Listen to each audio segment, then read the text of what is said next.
welcome to this last TV studio session of ESOC 2024. My name is Robert Lemmens. I was the CPG chair for this conference. I'm joined here with the past president and president-elect for ESO. And so we're talking a little bit about the highlights of today, but I think also of the conference. So I will start with our past president. So maybe the highlights of today, but in general, what are your thoughts? Wow, so much, and where do I start? Well, I think that one of the big messages from the conference is overall how successful it has been. For the first time ever, 4 clinical trial sessions and the second largest number of attendees that we have had at an in-person conference since Milan. So overall, I think the conference has been a fantastic success. We hear nothing but positive feedback from the attendees. So this is one of my big take-homes, if you like, from the conference in general. From this morning, allow me to be biased, but I must point out the first awarding of the Emerging Leaders Program. So this is something that's very close to my heart. I think there's an important mission that ESO has to link and develop tighter connections and relationships with our colleagues in Central and Eastern Europe, and also to fulfill its responsibility to educate and grow leaders of the future. And this is the purpose of the Emerging Leaders Program. We've been planning it and thinking about it now for over 2 years. And it was so good to see it come to fruition and announce the first awardees today. We have one from Lithuania, we have one from Bulgaria, and we have one from Greece. And nice also to see the gender balance. So 2 women and 1 man in the first 3 awardees. So anybody watching this edition of ESO TV, if you are interested in applying for the Emerging Leader Program, or if there are young colleagues in your department that are interested in applying, the next intake, the deadline is August 31st, so put your applications in. So that's my pitch for the Emerging Leaders Program. Well heard, I think, yeah. Good. So, Urs, any thoughts about just today, maybe, to keep it a little bit more simple? So yes. What did you see in the plenaries, and what do we take home from today? Yeah, so first of all, again, I think it was an amazing session, and it's a pleasure to see how many high-quality trials are submitted to the European Stroke Organization. I think we can be extremely proud to see so interesting material having here. It's always difficult to pick something out, and you have to make a selection. But I think, from my perspective, the Tempo 2 trial was very interesting, because it is a huge unanswered question. What should we do with these people with mild strokes? However, they have a vessel occlusion, or which we know that's a bad predictor of outcome, or they have a perfusion deficit. So it was a very well designed study, and they took tenecteplase, the drug of the future, and they tried to find out whether these patients have a benefit. And unfortunately, they were not able to prove a benefit. Even there is a tendency that they had a risk of increased intracellular bleedings. So first of all, I think it is an important finding. And second, we now have to think how we are proceeding with that. Because, you know, there are also other trials looking on people with mild stroke and eventually distal vessel occlusion. You know that there are 6 randomized controlled trials on distal thrombectomy ongoing.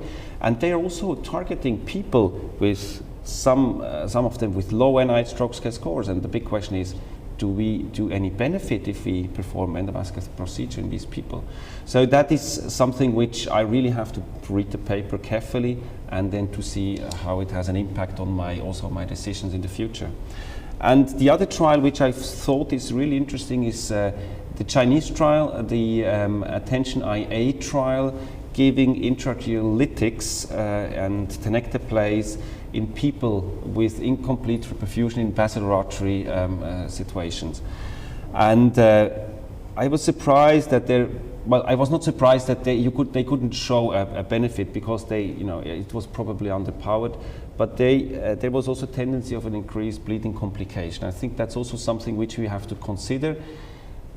Nevertheless, I think the posterior circulation is not the same as the anterior circulation. As you probably know, there are ongoing trials such as the Techno trial and other trials looking at the same topic in the anterior circulation, and I'm extremely keen to follow that pathway. Completely agree.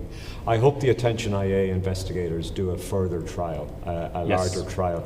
I noticed on the subgroup analysis, I was saying before we began the session, they included P1 occlusions and the 3 sections of the basilar, of course, as is done, but also distal vertebral artery occlusions. And on the subgroup analysis, there seemed to be a clear heterogeneity, maybe Yes. not statistical because of the sample size that was just over 200, so not a very large trial, but there certainly seemed to be an efficacy signal favouring tenecteplase in the 3 segments of the basilar as opposed to the vertebral and the P1. So for me, I think, knowing that the rationale for that trial was that even with endovascular therapy, patients with basilar occlusion, still many of them have quite poor outcomes. Yes, yes. So we definitely need more data and more novel approaches. So again, it would be good to see further larger trials, maybe focusing on the basilar, in my opinion. Yeah, I mean, it also shows that the difficulties of running trials, because as a trialist, you want to have a feasible trial. On the Right. other hand, if you want to have a result, you have to be selective. Right. And this is always the challenge in between proof of concept and feasibility. So ideally, with this type of vessel occlusion, you would have a trial for every single vessel. Right. But unfortunately, that's not feasible. But I think we need bigger trials, and then we need individual participant data, meta-analysis, in order to tackle the different vessels down. Completely. So we had several trials, not only today but also in the other days, about tenecteplase. So Tempo 2 is the exception, I think, to many of the trials that were presented. Of course, it's a completely different population with mild stroke symptoms. So what's your vision, you think, of all the data that we have now on tenecteplase? So what's like a take-home message for people leaving the conference? Yeah, I think there is now overwhelming evidence that the tenecteplase, first of all, is at least non-inferior and most likely superior to alteplase. And I think there are many reasons why we should switch, because it's so easier to be handled in clinical practice. And for me, it's quite clear. I will try to change it in clinical practice as soon as it's approved and we have the drugs available here in Switzerland. So I think there are many advantages, but nevertheless there are still a lot of unanswered questions which we now have to tackle, because what to do with the wake-up strokes, what to do with the mild ones, and so on. But I'm pretty much convinced that we are on the right track. Yeah. So I think this will be a great endeavor to switch, not for the world, but also in Europe. If we switch from alteplase to tenecteplase, I think ESO has also played an important role in recent years. Yes, so we have, this has been, if you like, a new role for ESO in terms of communicating to our members and working very closely with the company, really, and with the regulator, the EMA, to inform our membership and the regulator about the views of the scientific and the clinical community in Europe about the shortage, about our views about the role of tenecteplase as it comes through. There were times when we had to think very carefully about our strategy in the scenario where perhaps in some locations there might have been neither alteplase nor tenecteplase.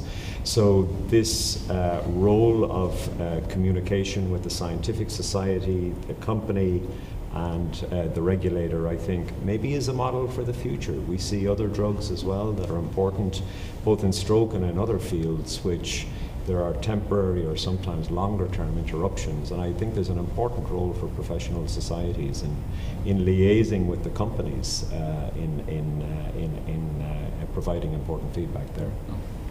So, maybe Urs, as a local chair in Basel, you try to bring ESOC to Basel, and so what are your thoughts about how has ESOC impacted Basel, you think?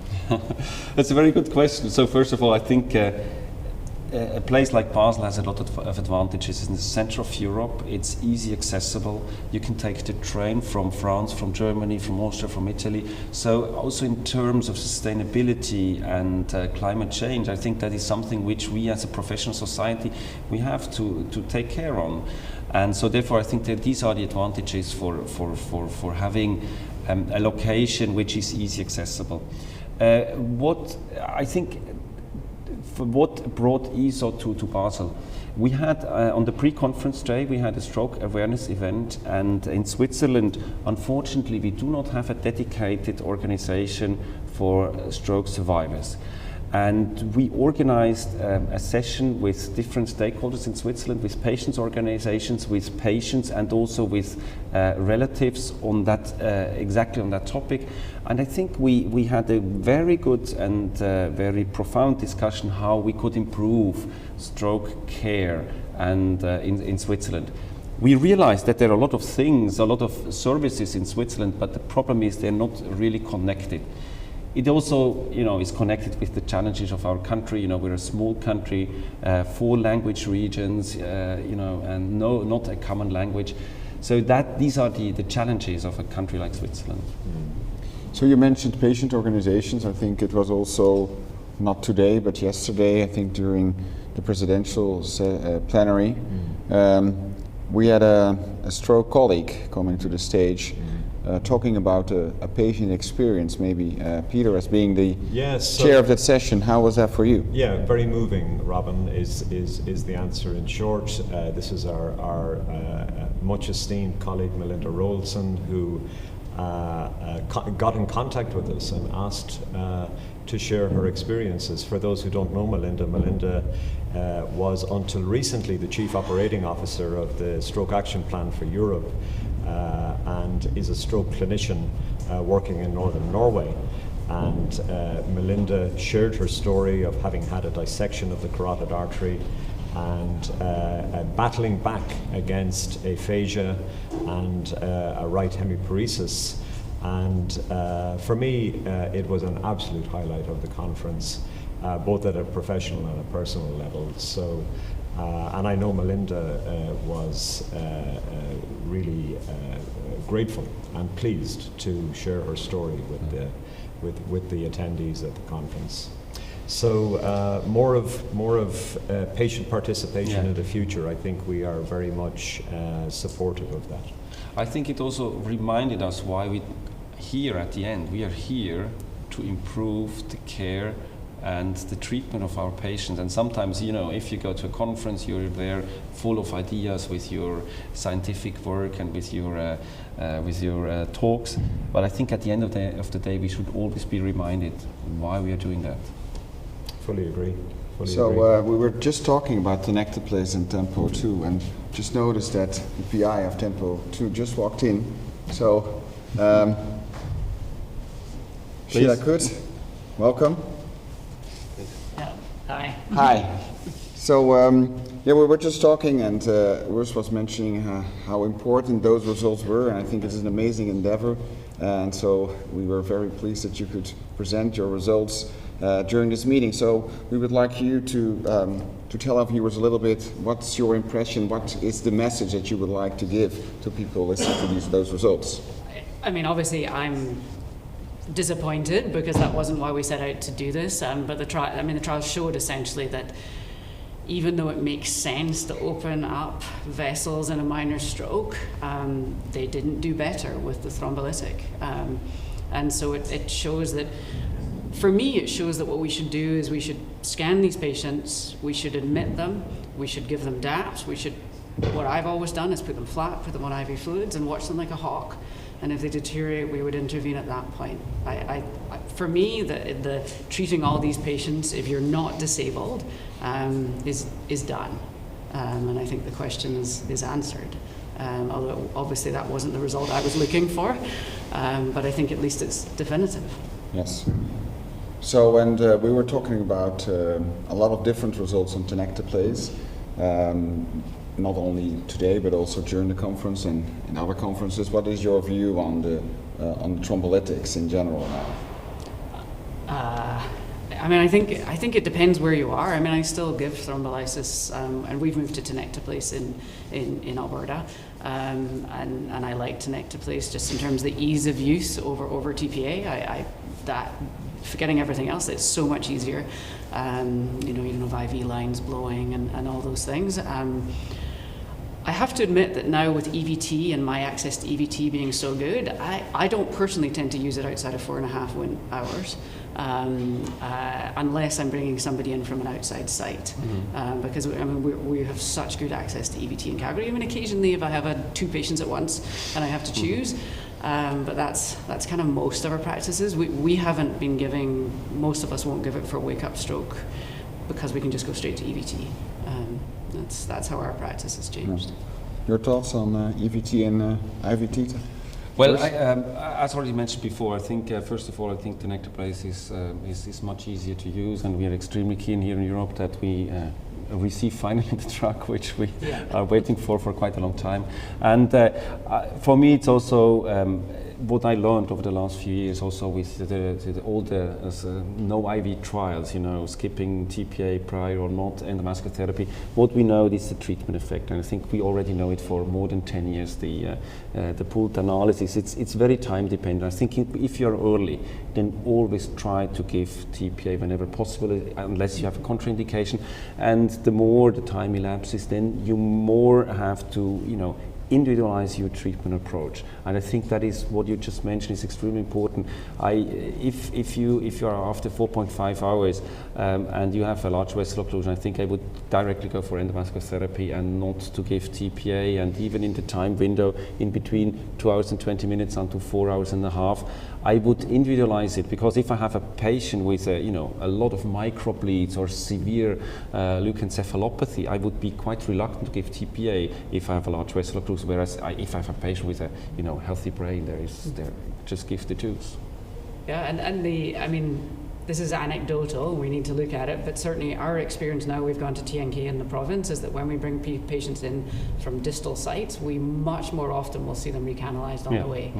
They get all sugared up on the way, and it seems to work. The so-called helicopter lysis or ambulance lysis.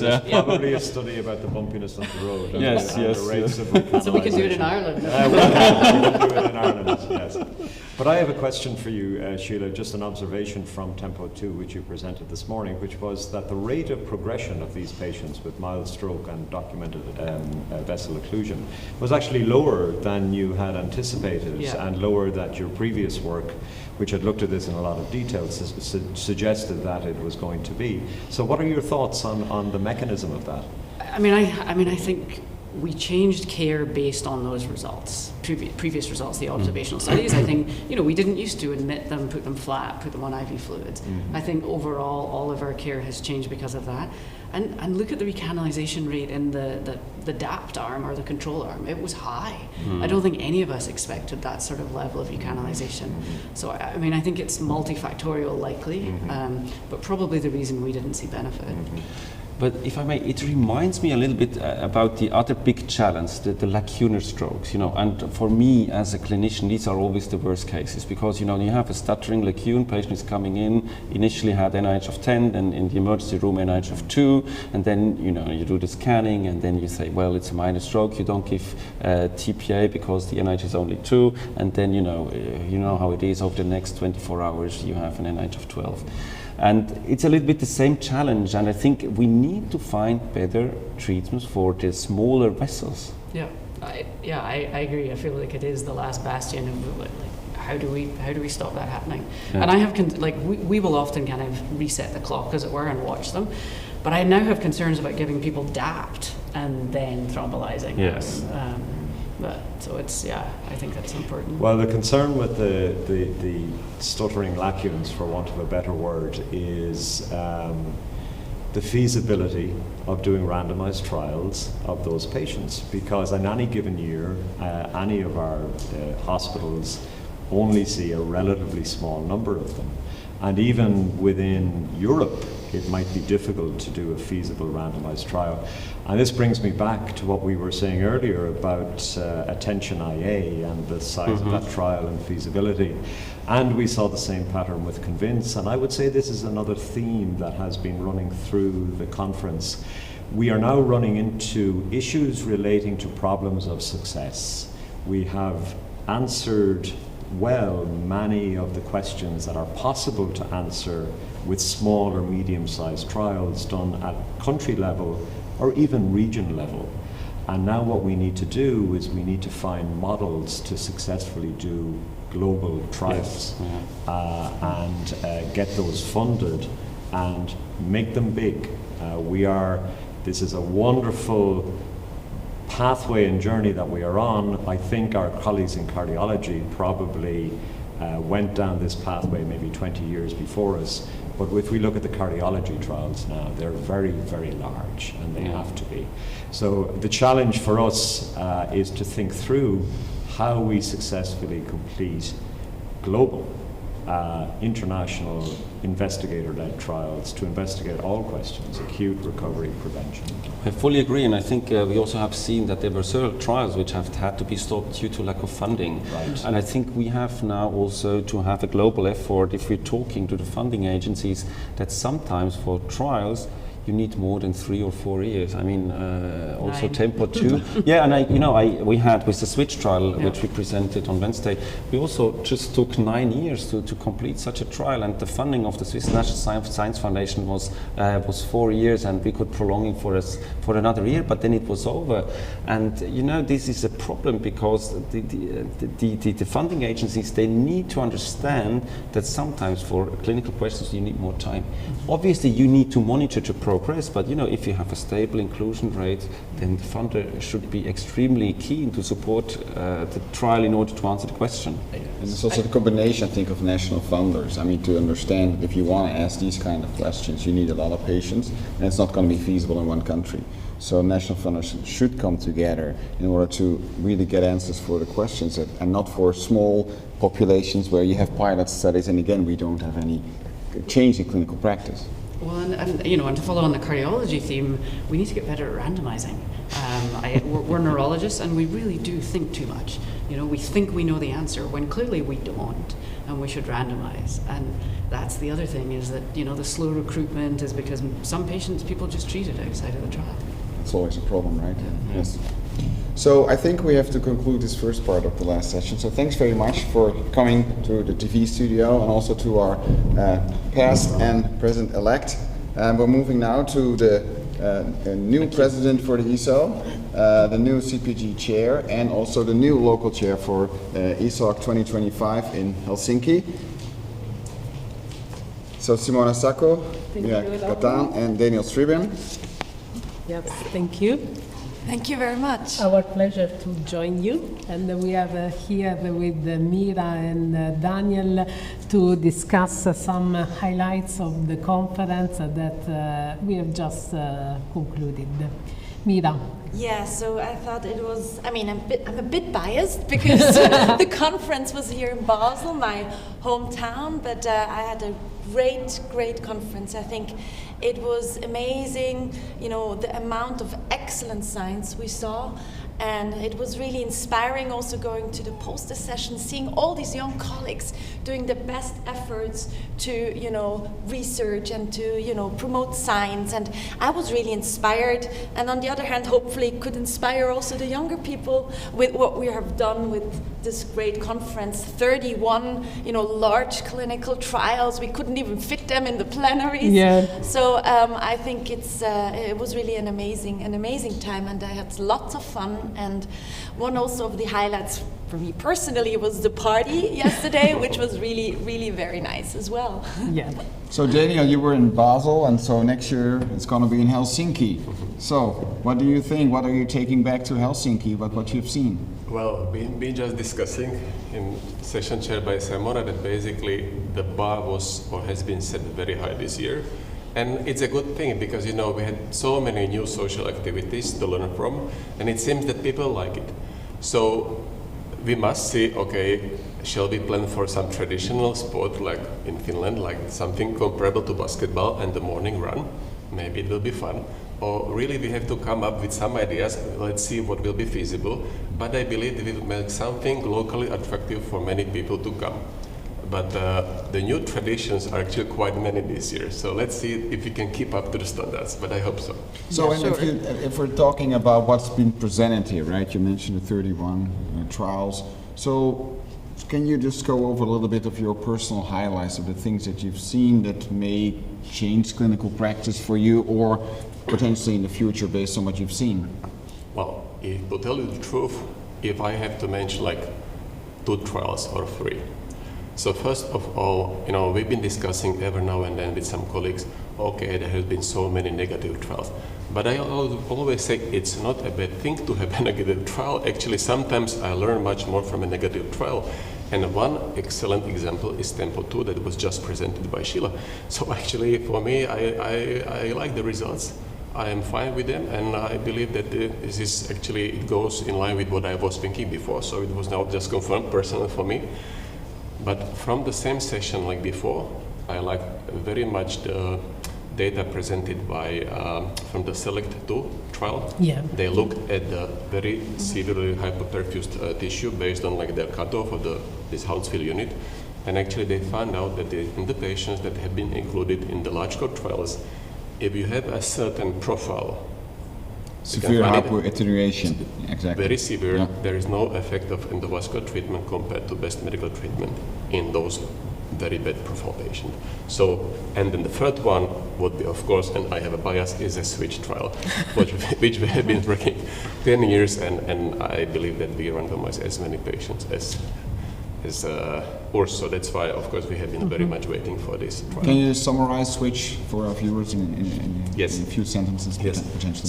So switch trial was designed by Urs and Jürgen Beck, and the idea was to have a look that we know that decompressive coronectomy is effective for patients with malignant ischemic stroke, and the question was, what shall we do if you have a patient with deep intracellular hemorrhage, for which usually neurosurgeons would not like to evacuate. It depends, of course, on the country. So the idea would be that you don't touch the hemorrhage, you don't evacuate the hemorrhage, you make the compressive coronectomy. Does this improve patient outcome or not? And even if in the primary analysis, the statistical significance was just 0.057, the shift analysis was actually significant. And maybe the bottom line is that in the history of making ICH trials, we never saw so large absolute risk reduction. So I believe that this is maybe the summary of this trial. Mira, what about you?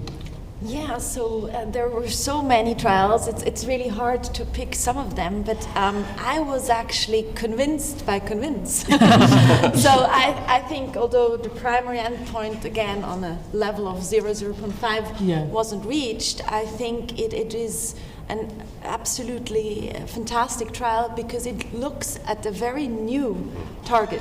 You never have looked in the stroke population at treating inflammation. We know from our colleagues from cardiology that it works. And intriguing again also is having a drug which has been around for many, many years. We know side effects, we know lots about colchicine, and it's cheap, you can give it globally.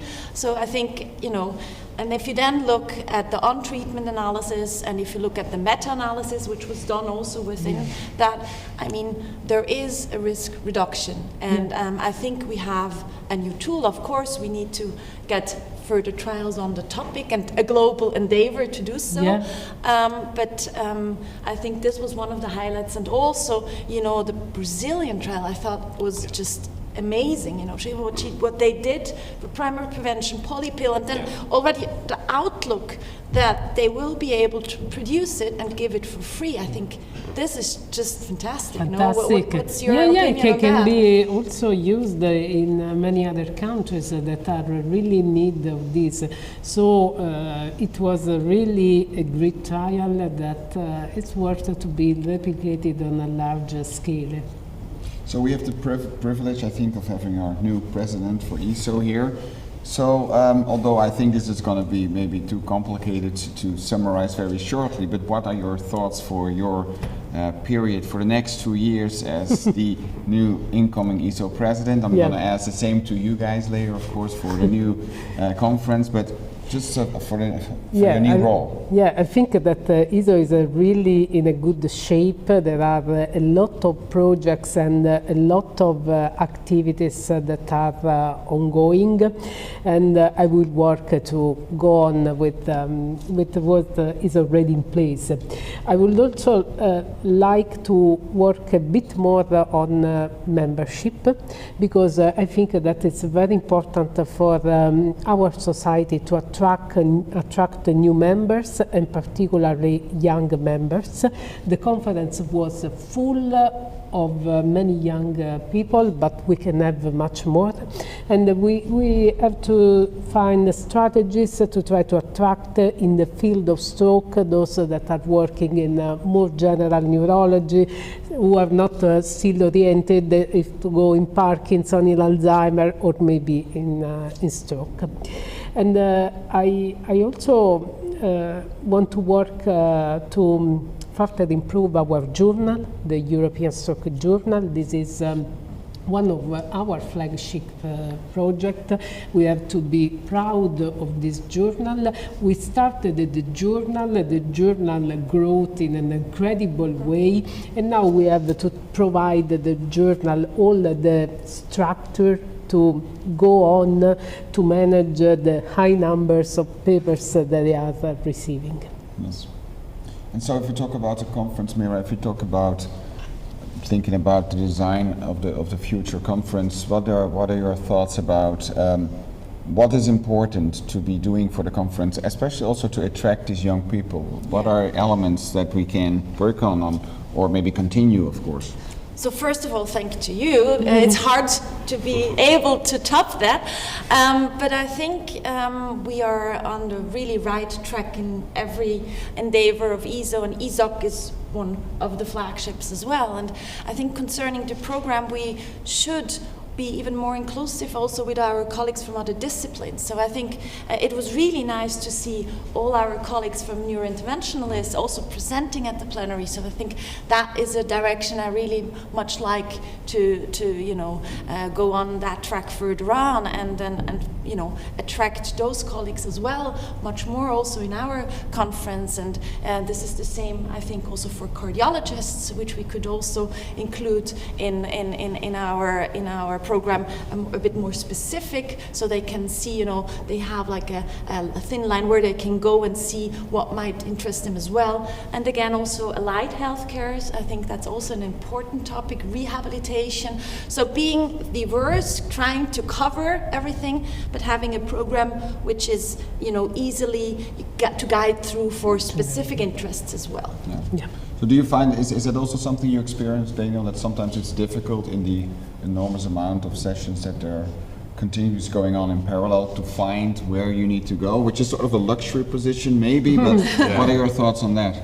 Well, it's a luxury position, definitely, Robin, but it's one of the issues that I feel sorry about. Usually many times that I come to ESOC, there are so many sessions that I cannot attend to.